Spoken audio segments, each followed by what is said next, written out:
Good evening, fellow South Africans and citizens of the world. And I will link below part 1 of the story directly below the video. So if you've missed part 1, just click on that link and you'll hear the part 1. This is part 2 of the story. In part 1, we heard how Fiona's family came across with the Jan van Riebeck, her ancestor came across with the Jan van Riebeck, how the family kind of fractured into like a British camp and a Boer camp, and the inevitable conflicts that happened.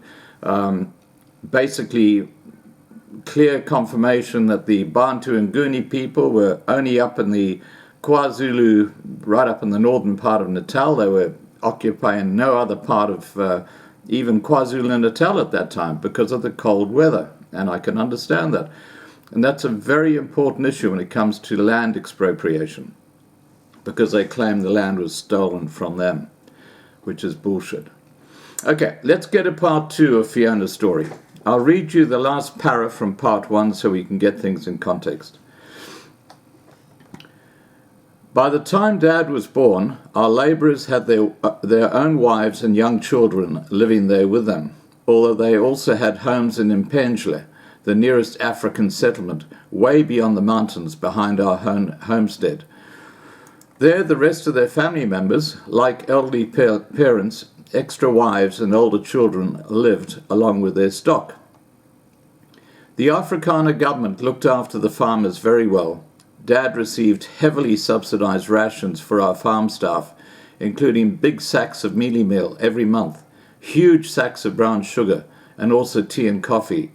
Dad bought monthly meat rations, and because we kept a small dairy herd for ourselves, there was so much surplus milk for everybody that Mum even had to buy pigs to eat the overflow of mealie meal, ufutu, and milk. We slaughtered our own cattle and sheep for our consumption, and since there were only 6 of us, 4 being children, and no refrigeration, the farm staff got almost all the meat as well. Dad allowed his male staff to keep a few head of cattle, so if they wanted to buy a bride, they would have enough lobola to pay for one. He dipped and inoculated them when he did his own, so they were prime healthy animals and worth a lot in Zulu lobola. At Christmas, every adult member of staff received a new pair of overalls, gumboots, blankets, and a cotton hat. There were also big bags of sweets for the children.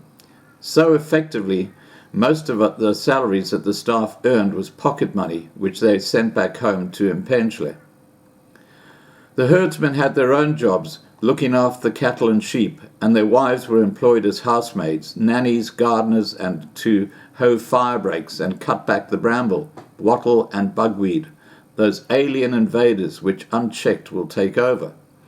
All received salaries and took their babies tied onto their backs out to work with them. The woman who did all the cooking for the staff looked after the toddlers, so they weren't left alone in the kraal. I played with the children of my age all the time, and since not a single member of the staff spoke a word of English, neither did I. Grandpa spoke Zulu so perfectly that they called him Umuntu Umshlope, the White Zulu. Simply because he was speaking to them in the pitch dark, they couldn't differentiate between him and one of their own. Dad and I followed suit. Mum, who'd grown up in the Cape, struggled with it, and my sisters went to boarding school far earlier than I did, so lost touch with the language. I was lucky enough not to be sent to boarding school until I was 12, as I was ostensibly being homeschooled by our white farm manager's wife. I hated her, and she disliked children in general, so instead of going to school at the manager's cottage, I disappeared every day to spend a happy morning playing with my Zulu friends. My 2 older sisters had gone to boarding school at an early age, and my younger sister was too little to join in, so I was pretty much left to my own devices. I roamed the 5,000 acres on my pony, helping round up cattle and sheep, and was to keep an eye out for vultures circling, which would indicate a dead beast somewhere, and report it to Dad. The only danger was leopards, which still live deep in the bush, but being nocturnal are rarely seen. Sharing our boundary was a Roman Catholic convent of nuns who ran a small clinic, which administered inoculations and tended to minor ailments. For anything more serious, one of my parents would drive the patient 50 miles to the nearest doctor. The nuns also built a school for the younger Zulu children, so our staff wanted for nothing. All of them, from infants through to those of retiring age, were sleek, plump and healthy, and apart from learning English, had a very little basic education. It was a perfect symbiotic relationship for all of us. Come 1994, our country was handed over to the ANC government. Soon they had instituted legislation that all farm workers had to be paid a minimum wage, and this applied to urban domestic workers as well. The salary was set at a high rate, and there were no more food subsidies either. Nearly all the farmers had to dismiss half their staff, as they simply can't afford the extra burden on top of other overheads. Suddenly there were thousands of desperate homeless families of Zulus roaming across the countryside. The first problem began with stock theft. Dad's cattle were being stolen 20 at a time, with the thieves using trucks to load them up every night. Sheep too were easy targets. Pre-1994, if the odd beast got stolen, Dad would ring Sergeant Van Tonder at the Nottingham Road police station, and he would come out immediately, do some investigation, and almost inevitably found the animal, or what was left of it, in Mpenjle.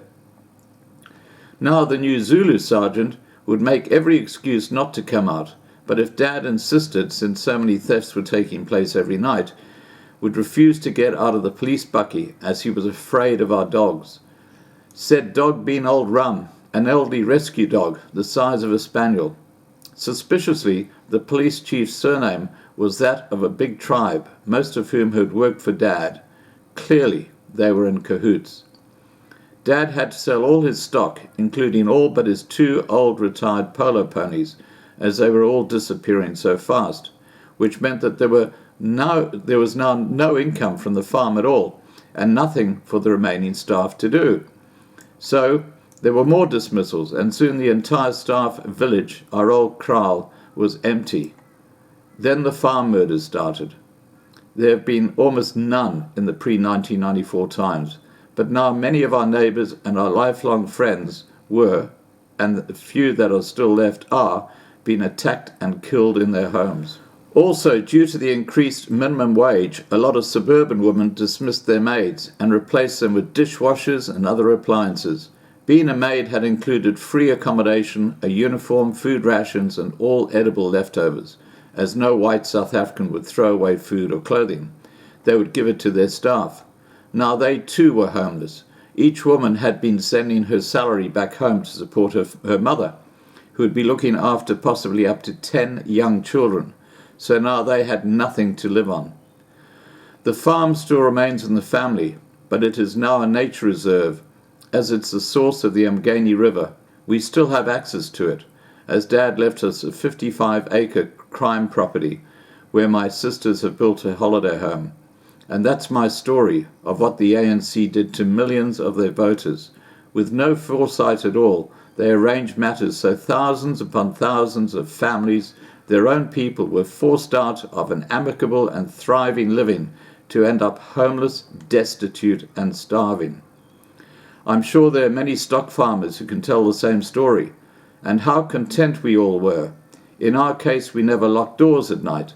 Most of them didn't even have locks. There were no burglar bars, nor fences around the property either. The farm has been in our family for over 120 years and remains so. Nobody can tell me that I'm not a true South African and I don't belong here. Nor did my ancestors steal land from the black people. The only victims were the Bushmen, and if they had just taken 1 or 2 cattle from the settlers, they would have been left in peace.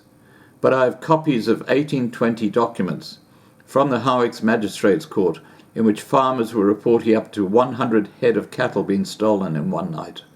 That was more than the settlers could endure, hence the genocide they performed on the Bushmen in that area. Now that area is actually in the Drakensberg area, on the east side of Lesotho. All right, guys, look, this is a very, very interesting story because it puts in context a lot of the misinformation. And probably the key point about all this is that the Bantu and Nguni people back then only resided in a small corner of KwaZulu-Natal up in the north. That's basically where they were. Further south, where it was colder, places like Escourt, going down to Kokstad, all those sort of areas and in between, it was too cold for them. They didn't stay down there. The other splinter group, the Xhosas, went further south to escape from Shaka Zulu and Dingaan because of that Mfakani, the terrible murders that were happening back then. So that in a nutshell gives you Fiona's story, and it kind of joins a few dots and explains a few things when you look at the bigger picture. Alright guys, please remember to subscribe to be kept informed. Ring the bell for the updates. Please like this video, please share this video, and above all, stay safe. Bye for now.